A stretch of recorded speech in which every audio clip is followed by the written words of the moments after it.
Book 4, Installation 2, starting with line 172-ish. Now to the ascent of that steep, savage hill Satan had journeyed on, pensive and slow, but further way found none, so thick and twined as one continued brake the undergrowth of shrubs and tangled bushes had perplexed all path of man or beast that passed that way. One gate there only was, and that looked east on the other side, which when the arch-fallen saw due entrance, he disdained, and in contempt at one slight bound high overleaped all bound of hill or highest wall, and sheer within, light on his feet. So notice a couple things. First of all, watch for Satan's physical decay as he goes through this spiritual decay. And also he jumps over the gate. The entrance is really easy for him. And he lands on his feet. So there's this visible terrestrial recognition. And here begins the epic simile. As when a prowling wolf, whom hunger drives to seek new haunt for prey, watching where shepherds pen their flocks at eve, and hurdled cots amid the field secure, leaps o'er the fence with ease into the fold. Or as a thief, bent to unhoard the cash of some rich burgher, whose substantial doors cross-barred and bolted fast, fear no assault, in at the window climbs, or o'er the tiles. So clomb his first grand thief into God's fold. So since into his church lewd hirings climb. Thence up he flew, and on the tree of life, the middle tree and the highest there that grew, sat like a cormorant. Cormorant's an ugly, big old black seabird. Yet not true life thereby regained, but sat devising death to them who lived. Nor on the virtue thought of that life-giving plant, but only used for prospect what well used had been the pledge of immortality. So little, I'm going to read that sentence again because it's a really good one. Nor on the virtue thought of that life-giving plant, but only used for prospect what well used had been the pledge of immortality. So little knows any but God alone to value right the good before him, but perverts best things to worse abuse, or to their meanest use. Beneath him, and with new wonder now, he views to all delight of human sense exposed in narrow room nature's whole wealth. Yea, more, a heaven on earth, for blissful paradise of God the garden was, by him in the east of Eden planted.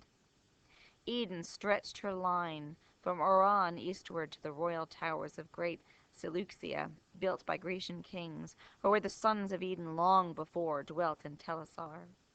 In this pleasant soil his far more pleasant garden God ordained. Out of the fertile ground he caused to grow all trees of noblest kind for sight, smell, taste, and all amid them stood the tree of life, high eminent, blooming ambrosial fruit of vegetable gold, and next to life, our death, the tree of knowledge grew fast by, knowledge of good brought dear by knowing ill. Southward through Eden went a river large, nor changed its course, but through the shaggy hill passed underneath, engulfed. For God had thrown that mountain as his garden mold high raised upon the rapid current, which through veins of porous earth with kindly thirst updraw rose a fresh mountain, and with many a rill watered the garden. Thence united fell down the steep glade, and met the nether flood, which from his darksome passages now appears, and now divided into four main streams runs diverse wandering many a famous realm and country. Whereof here needs no account, but rather to tell how, if art could tell, how from that sapphire fount the crisped brooks, rolling on orient pearl and sands of gold, with mazy error under pendant shades ran nectar, visiting each plant, and fed flowers worthy of paradise, which not nice art in beds and curious knots, but nature boon poured forth profusion on hill and dale and plain, both where the morning sun first warmly smote the open field, and where the unpierced shade embrowned the noontide bowers. Thus was the place, a happy rural seat of various view, groves whose rich trees wept odorous gums and balm, others whose fruit burnished with gold rind, hung amiable. Hesperian fables true, if true, here only, and of delicious taste. Betwixt them lawns or level downs and flocks grazing the tender herb were intersposed, or palmy hillock, or the flowery lap of some irregulous valley spread her store. Flowers of all hue, and without thorn the rose. Another side, umbrageous grots and caves of cool recess, o'er which the mantling vine lays forth her purple grape, and gently creeps luxuriant. Meanwhile, murmuring waters fall down the slope hills, dispersed, or in a lake to that fringed bank with the myrtle crowned, her crystal mirror holds unite their streams. The birds their choir apply, airs, vernal airs, breathing the smell of field and grove, attune the trembling leaves, while universal Pan, knit with the graces and the hours in dance, led on the ethereal spring. Not that fair field of Enna where Persephone, gathering flowers, herself a fairer flower, by gloomy Dis, that would be Pluto, was gathered, which cost Circe's, Demeter, all that pain to seek her through the world, nor that sweet grove of Daphne by Orontes, and the inspired Castalian spring might with this paradise of Eden strive, nor that Nicean isle girt with the river Triton, where old Cam, whom Gentiles Ammon called, and Libyan Jove, hid Amalthea and her florid son, young Bacchus, from his stepped-on Ray's eye. Nor where Abbassine kings their issue guard Mount Amara, though by this some supposed true paradise under the Ethiop line by Nilus's head, enclosed with shining rock a whole day's journey high, but wide remote from this Assyrian garden where the fiend saw, undelighted, all delight, all kind of living creatures new to sight and strange. So he's looking out over Eden, and now he sees Adam and Eve, and he looks at them. And notice, too, how he begins to admire and maybe even fall a little bit for Eve. To a far nobler shape, erect and tall, godlike erect, with native honor clad in naked majesty, seemed lords of all. And worthy seemed, for in their looks divine the image of their glorious Maker shone. Truth, wisdom, sanctitude severe and pure, severe, but in true filial freedom placed, whence true authority in men. Though both not equal, as their sex not equal seemed, for contemplation he in valor formed, for softness she in sweet attractive grace. He for God only, she for God in him. His fair large front the eye sublime declared absolute rule, and hyacinthine locks round from his parted forelock manly hung, clustering, but not beneath his shoulders broad. So we get to hear about how he has long hair, but it's not longer than his shoulders, because that wouldn't be manly, according to Milton. She, as a veil down to the slender waist, her unadorned golden tresses wore disheveled, but in wanton ringlets waved as the vine curls her tendrils, which implied subjection, but required with gentle sway, and by her yielded, by him best received, yielded with coy submission, modest pride, and sweet reluctant amorous delay. Nor those mysterious parts were then concealed. Then was not guilty shame, dishonest shame of nature works, honor dishonorable, sin bred. How have ye troubled all mankind with shows instead, mere shows of seeming pure, and banished from man's life his happiest life, simplicity and spotless innocence? So passed they naked on, nor shunned the sight of God or angel, for they thought no ill.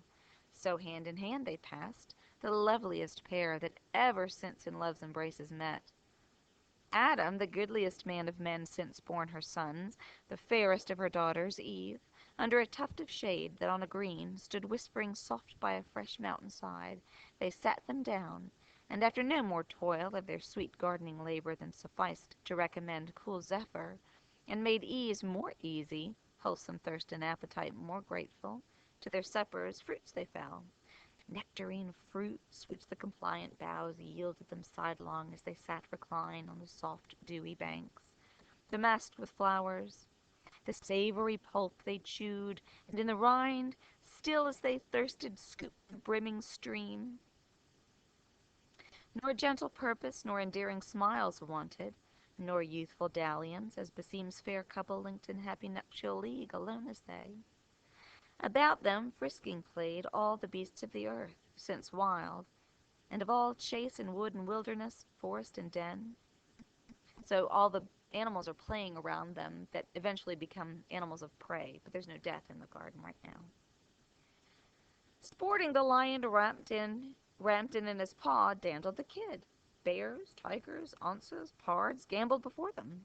The unwieldy elephant, to make the mirth, used all his might, and wreathed his lithe proboscis, closed the serpent sly, insinuating, wove with Gordian twine his braided train, and of his fateful guile gave proof unheeded. Others on the grass couched, and now filled with pasture gazing sat, or bedward ruminating, for the sun, declined, was hastening now with prone career to the ocean isles, and in the ascending scale of heaven the stars that usher evening rose, while Satan, still in gaze as first he stood, scarce thus at length failed to speech, recovered sad. So here's what he says, and it's very sad. So he's standing there, he sees them, he's speechless, and now that he's regained his speech, he says, "Oh hell, what do mine eyes with grief behold?